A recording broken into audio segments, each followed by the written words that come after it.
আমি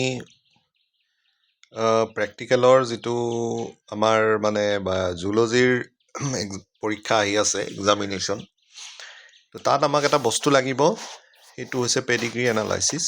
আৰু pedigree এনালাইচিছৰ in general কি হয় যে কুৱেশ্যনটো আমাৰ এটা ডাটা এটা দিয়া থাকে, আৰু সেই ডাটাটো হ'ল এইটো, এতিয়া মানে দিছ ইজ দ্য ডাটা। তোমাৰ এইটো এনেকুৱা এটা ডাটা এটা দিয়া থাকিব, যেনে মই এটা এক্সাম্পল লৈছোঁ, যিটো এক্সাম্পল আই থিংক 2024 আহিছিলে। তো ডাটাটো এনেকুৱা যে ধৰি লৈছোঁ যে এইটো এটা হিম'ফিলিয়াৰ কাৰণে এখন পেডিগ্ৰী চাৰ্ট।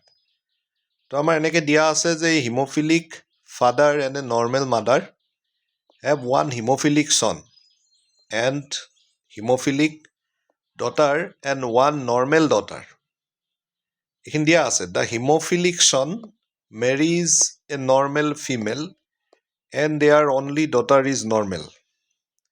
তো আমাক এনেকুৱা এটা ডাটা দিয়া থাকিব, আৰু সেই ডাটাখিনিৰ ওপৰত বেছ কৰি আমি কি কৰিব লাগিব, এখন চাৰ্ট বনাব লাগিব। তো চাৰ্টখন হৈছে আমাৰ এইখন চাৰ্ট আমি এনেকৈ বনাব লাগিব।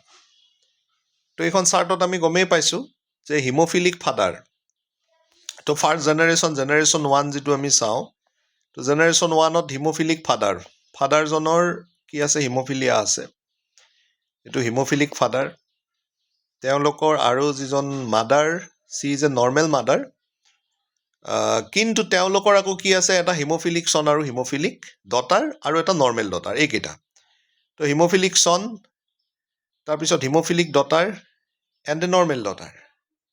যদি এনেকুৱা হয়, তেতিয়াহ'লে যিজনী মাদাৰ, এই মাদাৰজনী ডেফিনেটলি কেৰিয়াৰ হ'ব লাগিব, কাৰণ হিম'ফিলিক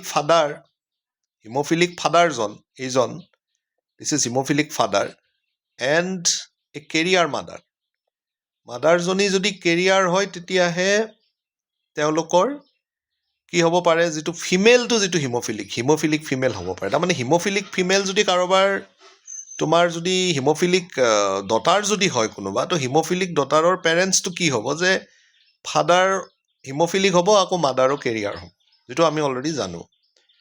গতিকে আমি সেইকাৰণে চাৰ্টখন লিখোঁতে আমি খুব ভালকৈ চাই ল'ব লাগিব যে অফস্প্ৰিংকেইটা আমি লিখিলোঁ, সন্তানকেইটা লিখিলোঁ, লিখাৰ পিছত তেওঁলোকৰ আকৌ মাক দেউতাকৰ যিটো তাৰমানে মাকজনী মেইনলি কি হ'ব পাৰে, মাদাৰ, মে বি কেৰিয়াৰ। তো কেৰিয়াৰটো হয়নে নহয় সেইটো আমি চাই ল'ব লাগিব, আৰু এই ক্ষেত্ৰত আমি দেখিছোঁ মাদাৰ ইজ কেৰিয়াৰ। তেতিয়া 2 নম্বৰতে কৈছে কি যে hemophilic son marries a normal female and their only daughter is normal. তো এইটো ছেকেণ্ডটো, তো এইটো আছিলে আমাৰ কি পালোঁ যে হিম'ফিলিক চন, এইটো হিম'ফিলিক চন।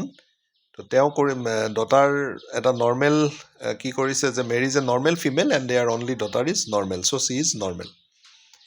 তো এনেকৈ তাৰমানে আমি লিখি ল'ব লাগিব। এতিয়া ছেকেণ্ডতে সেইখিনি কথা লিখিলোঁ, লিখি পেলাই এতিয়া চাৰ্টখনত আমাক কি দিয়া আছে, যে ছেকেণ্ড যিটো আমাক মানে কথা দিয়া থাকিব, যে আমি জিনোটাইপ লিখিব লাগিব, ইয়াৰে জিনোটাইপ লিখিব লাগিব। আৰু জিনোটাইপবোৰ কেনেকুৱা হ'ব, আমি যদি ইয়াতে জিনোটাইপটো লিখোঁ, তেতিয়াহ'লে জিনোটাইপটো কেনেকুৱা হ'ব। তো আমি জিনোটাইপটো লিখিম, প্ৰথম আছে কি ফাদাৰ, আৰু আমি জানো যে হিম'ফিলিক ফাদাৰৰ জিনোটাইপ হয় এইটো XHY। তাৰপিছত মাকজনী কেৰিয়াৰ, গতিকে মাকজনী যদি কেৰিয়াৰ হয়, তেতিয়াহ'লে মাকজনী হ'ব XH, এইটো হ'ব। তাৰপিছত আমাৰ আছে কি, যে আকৌ হিম'ফিলিক চন, গতিকে XHY। হিম'ফিলিক ডটাৰ হ'লে XH আৰু XH।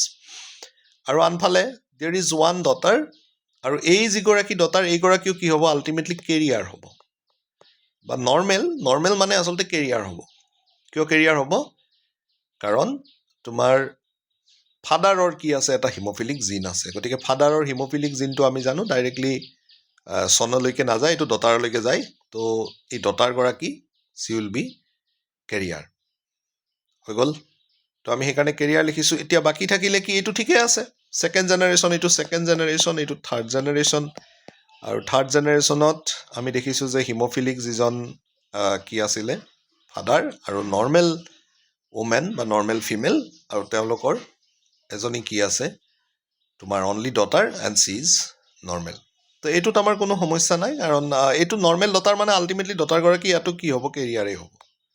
ইয়াতো দতাৰগৰাকী কেৰিয়াৰ হ'ব তাৰমানে কেৰিয়াৰ হ'লে আমি এইটো আকৌ কি কৰি দিব পাৰিম এনেকৈ আমি হাফ ছেট কৰি দিব পাৰিম কিয় কেৰিয়াৰ হ'ব আমি গমেই পাইছোঁ কাৰণ দেউতাক যদি হিম'ফিলিক হয় তেতিয়াহ'লে তোমাৰ his daughter will be always career তো তাৰমানে পেডিগ্ৰীৰ গোটেই কথাটো পৰীক্ষাত আমি এই কথাখিনি খুব শুদ্ধকৈ কৰিব লাগিব যে আমি খুব ডাটাটো খুব বঢ়িয়াকৈ পঢ়িব লাগিব এতিয়া আমাৰ কিতাপত দিয়া আছে যে কেইবাটাও বস্তু দিয়া আছে আমাৰ কিতাপত এটা দিয়া আছে হেৰি এইটো উইড'জ পেক দিয়া আছে বা কালাৰ ব্লাইণ্ডনেছ দিয়া আছে এইবোৰ একেই হয় হিম'ফিলিয়া আৰু কালাৰ ব্লাইণ্ডনেছ একে বা উইড'জ পেক আছে ৰোলিং টাং আছে এই দুটা কেতিয়াবা দিব পাৰে কিন্তু এইকেইটা তেনেকৈ আজিলৈকে অহা নাই হিম'ফিলিয়া বা কালাৰ ব্লাইণ্ডনেছৰে আমাৰ আহিব পেডিগ্ৰী চাৰ্ট গতিকে আমি সেইমতে চালেই হ'ল পেডিগ্ৰী চাৰ্টটো বেলেগ আৰু কথা নাই গতিকে এইখিনিয়ে তোমালোকে চাবা পেডিগ্ৰী চাৰ্টত কেনেকৈ কৰে এই বস্তুটো চাৰ্টখন আঁকিব লাগিব এণ্ড ডোণ্ট ফৰগেট টু